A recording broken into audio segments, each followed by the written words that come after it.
Alberto Aguirre. Alberto Aguirre es un importante columnista, él tiene una colaboración con el diario El Economista, es un periodista avesado que ha escrito varias cosas. Una de estas cosas que ha escrito tiene que ver con el Bester Gordillo. Alberto Aguirre escribió un libro que se llama Doña Perpetua, el poder y la opulencia del Bester Gordillo.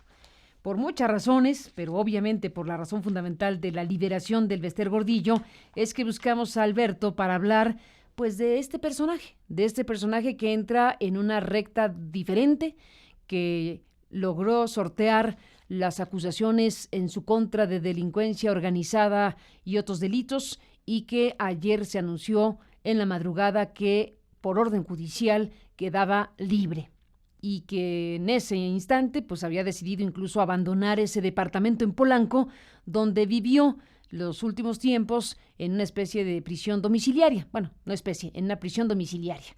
Ya no está en ese departamento, está en familia, fue la expresión que utilizó su abogado del Toro. Y bueno, pues queremos hablar con Alberto Aguirre, como digo, periodista y columnista de este diario El Economista, sobre el Bester. Gracias, Alberto, que nos tomas la llamada. Muy buenos días y bienvenido.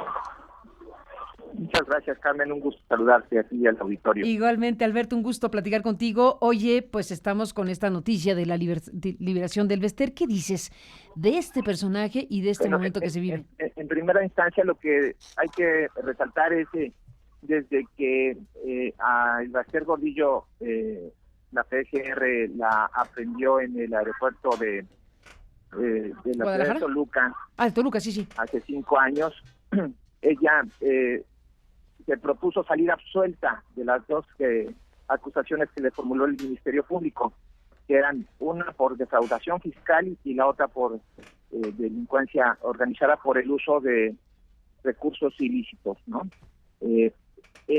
Esa estrategia jurídica parecía en ese momento incluso pues, un despropósito, ¿no? Porque justamente obligaba o condenaba a la maestra a pasar muchos meses en prisión, dada su edad y su condición de salud.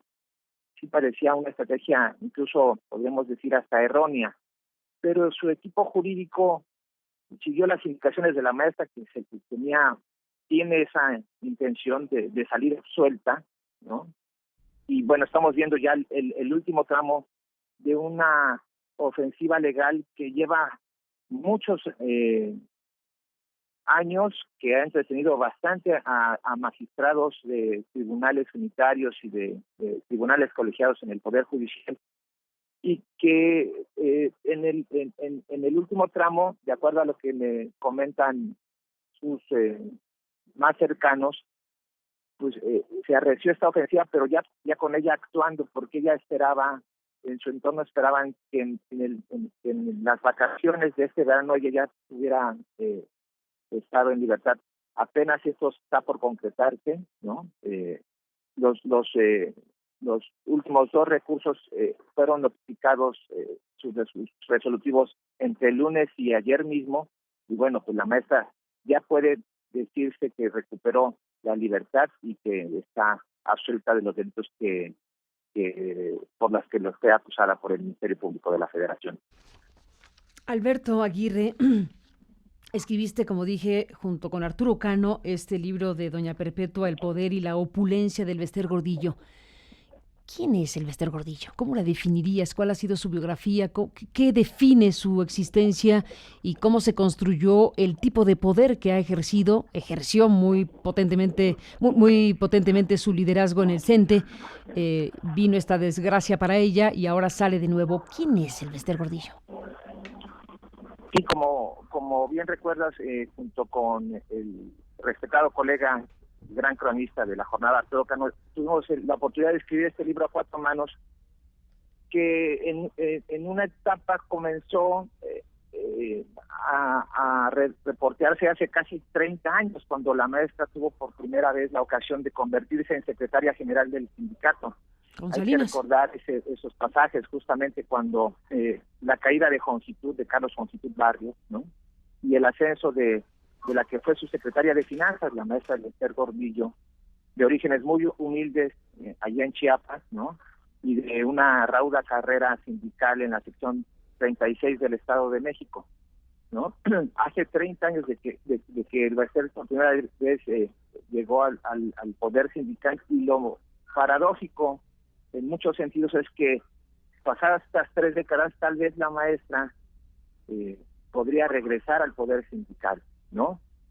Quienes han podido verla recientemente ahí en el departamento de Galileo 7, algunos amigos con los que hemos podido conversar en las horas recientes, nos dicen que físicamente está entera, ¿no? Aunque ya por las tardes se cansa más, no acepta ver a tanta gente, pero que estuvo viendo a mucha gente que está operando, que estuvo muy activa durante el proceso electoral, ¿no? Y que trae la adrenalina arriba y el hambre de por lo menos concretar lo que ellos llaman la recuperación del Sindicato Nacional de Trabajadores de la Educación.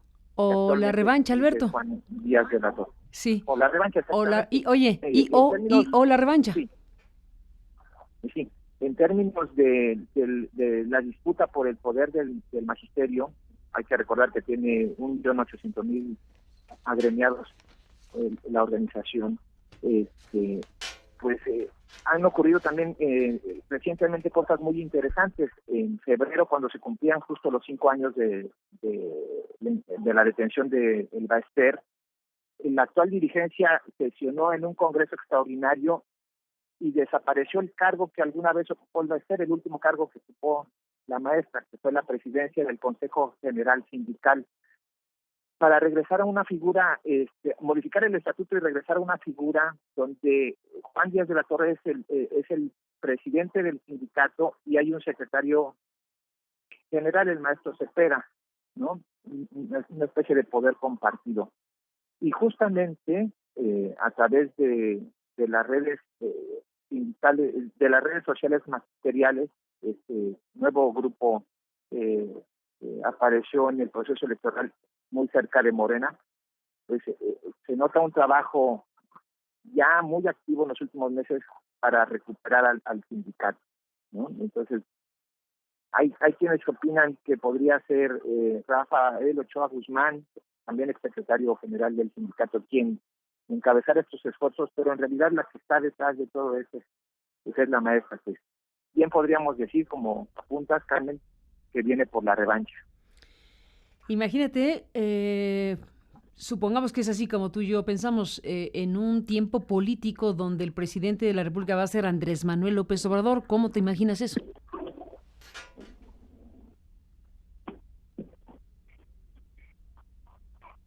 No sé si me escuchaste, Alberto Aguirre. Te decía que esto que estamos aquí conversando en un tiempo político totalmente distinto, donde el presidente de la República va a ser Andrés Manuel López Obrador, y te preguntaba cómo te imaginas eso, el Baester Gordillo en esta lógica de poder que está presentándose para México con este personaje que llega. Sí, hace 10 años que nosotros hicimos la investigación para el libro, y parafraseando también el trabajo que hay que reconocerle a Ricardo Rafael en la investigación del sindicato. Sí. Hablábamos de los socios del Baester, ¿no? Uh-huh. En el entorno del calderonismo, entonces se decía que si Josefina, que si el mismo Calderón, que si el trabajo que hizo las bases magisteriales, el ejército electoral de la maestra para hacer la diferencia en la elección del 2006, ¿no? Ahora lo que bien podemos apreciar es que el Baester tiene muchos amigos, o va a tener muchos amigos dentro de la estructura del gobierno de Andrés Manuel López Obrador. 2 de bote pronto que son muy apreciados por la maestra, pues son Marcelo Ebrard y Esteban Moctezuma Barragán. Entonces, digamos que después de lo que fueron estos 5 años y del encono que la maestra pudo haber sentido de parte de las autoridades educativas, primero con Emilio Chaifet y después con Aurelio Nuño en la Secretaría de Educación, pero también de la PGR, por supuesto, pues ahora por lo menos tiene 2 buenos amigos, no sé si también decir aliados, pero 2 buenos amigos que tienen que siempre han tenido buenas expresiones para la maestra, siempre de reconocimiento, incluso hasta de gratitud, diría yo. En el caso de Marcelo Ebrard, bueno, pues porque Marcelo era parte del equipo de Manuel Camacho en el tiempo de Carlos Salinas, en esta larga biografía que le ha tocado vivir también, y ahí es en donde conecta, digamos, su relación con el Bester históricamente hablando. En el caso de Moctezuma, ¿de qué estás hablando, Alberto? Bueno, Esteban Moctezuma, hay que recordar, en el sexenio de Ernesto Zedillo, fue un personaje muy importante, tanto en la Secretaría de Educación y posteriormente en la Secretaría de Gobernación. Y tuvo un trato directo con la maestra, ¿no? Justo ellos en la negociación del Acuerdo Nacional para la Modernización de la Educación Básica de 1992, ¿no? El antecedente de la reforma educativa que modificó, que echó para abajo el gobierno de Enrique Peña Nieto, que entre otras cosas descentralizó el sistema educativo y empoderó a la organización sindical, ¿no? Y bueno, la maestra con Marcelo Ebrard y, como bien dices, con Manuel Camacho Solís, construyen un nexo que perdura hasta ahora, pues justo después del 85, en la reconstrucción de las zonas dañadas en la Ciudad de México. La maestra, hay que recordar, fue delegada política en varias demarcaciones, fue diputada federal por la delegación Cuauhtémoc, y era un liderazgo importante en la zona de Tlatelolco, donde pues, todos recordamos hubo severos daños en el temblor del 85. De modo que son relaciones añejas, hay aprecios, y yo creo que esto sí de alguna forma puede incidir en lo que será la reinserción del Bester. Hay que recordar que la maestra ya es una persona mayor, se discutió mucho sobre si era una persona adulta mayor 70, en el contexto sí. de las peticiones que hubo para que le concedieran la prisión domiciliaria o no, pero también hay que recordar que sí, efectivamente tiene algunos problemas de salud, que donde estuvo en el reclusorio de Petams era difícil tener los cuidados debidos. Ya ahora que recuperará su libertad, pues veremos si realmente regresa a la política en activo o decide ceder el escenario a su yerno, a su nieto, que son las cabezas visibles del entorno familiar de la maestra que hacen política. Pues estaremos viendo, Alberto Aguirre, todo esto. Se anuncia que no va a dar entrevistas a nadie, que no va a emitir un planteamiento en estas horas, que está pues asimilando la noticia, en pocas palabras, que está con su familia, pero que no sé, ¿qué fecha dijo? Se me perdió el dato esta mañana. En los próximos días ya dio una fecha. Se espera que emita un pronunciamiento, que dé una conferencia de prensa, algo por el estilo. Tendrá algo que decir y lo dirá el Bester Gordillo 20 de agosto. El 20 de agosto es que se dijo por parte de su abogado del Toro que el 20 de agosto pues habría un planteamiento o un pronunciamiento de la propia el Bester Gordillo. Y ojalá ese pronóstico no se cumpla. Muchas veces la maestra ha ¿que no se cumpla? Dicho que no va a dar entrevistas, que no va a hablar en público, pero si recordamos, hay una entrevista, la última que le concedió a Adela Micha, sí, que parece que fue determinante cuando el gobierno de Enrique Peña Nieto actúa contra ella, y anteriormente también ha dado algunas entrevistas. Recuerdo una que le concedió a Raimundo Riva Palacio, otra también más reciente a Salvador Camarena. No, a veces la maestra pecaba de esas exclusivas, ¿no? Porque actuaron muchas veces en su contra. Ojalá, por eso digo...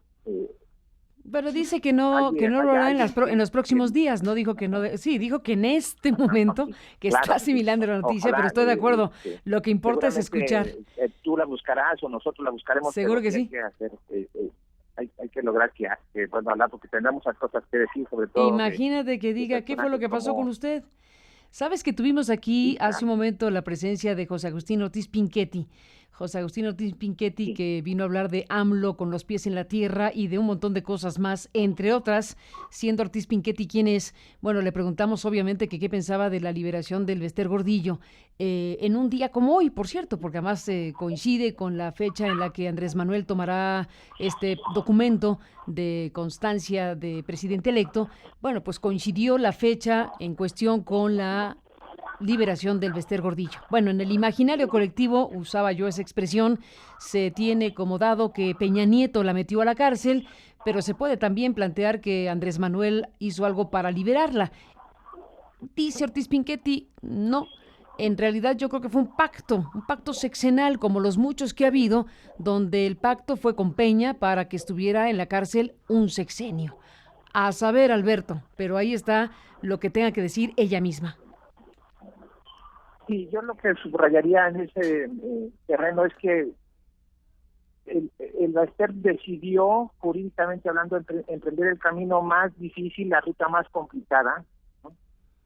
Asumiendo una cosa que es la verdad jurídica es distinta de la percepción popular. Y la maestra, cuando nosotros hicimos el libro, uno de los supuestos era justamente quizá el personaje más repudiado entre los políticos mexicanos en la opinión pública, Nadie dudaba de los cargos que se le formularon, o muy poca gente, salvo los cercanos, pensaban en su inocencia, pero la maestra dio la batalla en ese terreno y al final sale absuelta, ¿no? Los últimos expedientes hay que revisarlos bien, van a ser interesantísimos, ¿no? Pero en el camino sí perdió parte de su patrimonio. Está esta historia maravillosa sobre los cuadros de Diego Rivera que ella compró en varias partes del mundo, ¿no? Del patrimonio que ella pensaba dejarle a los maestros en ese museo que nunca se va a construir, ¿no? En fin, hay todavía algunos capítulos en la historia del Bester que es necesario reconstruir y vamos a estar dando algunas aportaciones. Sin duda, Alberto Aguirre, pues te aprecio muchísimo que podamos conversar. Gracias por tomarme la comunicación. Estamos efectivamente recordando esta tarea que realizaste junto con Arturo Cano en Doña Perpetua, El poder y la opulencia del Bester Gordillo, esta edición que luego actualizaron, por cierto, después de la detención de El Bester Gordillo en la colección de Bolsillo. Así que bueno, pues recordando tus investigaciones y tu análisis del momento, te agradezco que nos tomes la llamada, Alberto. Gracias y buenos días. Muchísimas gracias, Carmen. Un abrazo. Igualmente, un abrazo para ti, Alberto Aguirre.